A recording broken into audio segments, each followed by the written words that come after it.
गुरु भक्ति योग। अज्ञान का नाश करने वाले तथा ज्ञान देने वाले सद्गुरु के चरण कमलों में कोटि कोटि प्रणाम। समदर्शी संत महात्मा और गुरु के सत्संग का एक भी मौका चूकना नहीं।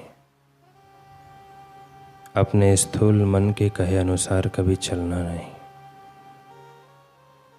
अपने गुरु के वचनों का अनुसरण करें।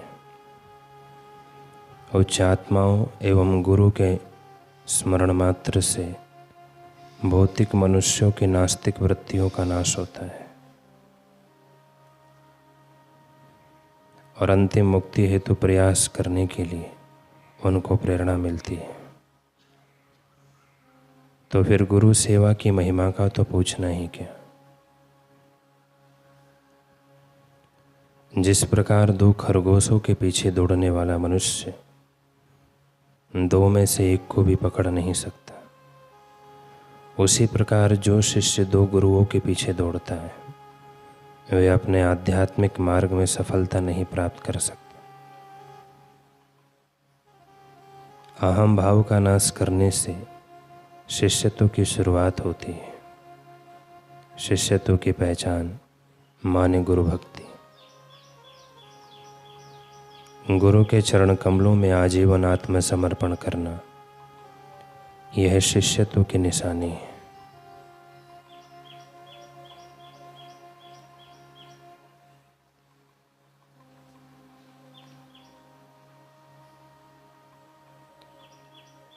गुरु कृपा से शिष्य के हृदय में विवेक वैराग्य का उदय होता है।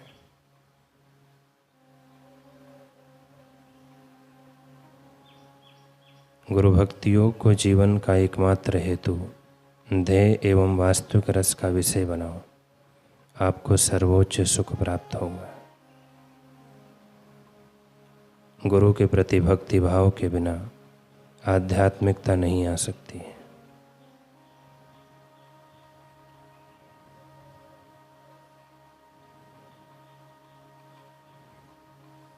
ध्यान के समय शिष्य को सद्गुरु से प्रार्थना करनी चाहिए कि उनके चरण कमलों की भक्ति उत्तरोत्तर बढ़ती जाए और वे अविचल श्रद्धा प्रदान करें।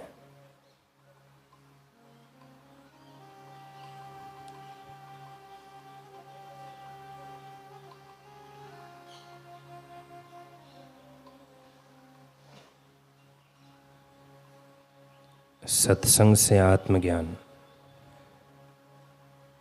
एक नव विवाहिता राजकुमारी का भाई अपनी बहन को ससुराल छोड़ने के लिए निकला। साथ में राजकुमार भी थे। रास्ते में वृक्ष के नीचे एक अलमस्त संत बैठे हुए थे।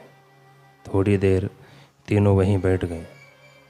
उन संत के पास नवविवाहिता राजकुमार ने महात्मा को ज्ञान की दो बातें सुनाने की प्रार्थना की। महात्मा ने सत्संग शुरू किया। संत के अमृत वचनों में आया कि मैं कौन हूँ। यह जाना तो मनुष्य विश्वेश्वर के साथ एकाकार हो जाएगा, और यह नहीं जाना तब तो जीवन ही व्यर्थ होगा। धर्म ते बिरति, धर्म पालन एवं शास्त्र आचरण का फल यही है कि संसार से वैराग्य हो जाए। राजकुमार को बचपन से सत्कर्म, सत्संग, सद्ग्रंथों में रुचि और प्रीति थी, जिससे उसका हृदय शुद्ध और सात्विक था। और उसमें भी ब्रह्मज्ञान के ऊंचे वचन सुने तो उसे हुआ कि मैंने और तो सब पाया, भोग, राज्य, सम्मान, लेकिन मैं कौन हूँ यह नहीं जाना, तब तो मेरा जीवन ही व्यर्थ होगा। इन महात्मा की वाणी में जहाँ अनुभव का बल है वहीं जीवन की सच्चाई व गहराई भी झलकती है। वह बड़े आशा के साथ आशा के भावों से एकाग्र होकर संत की ओर एकटक देख रहा था।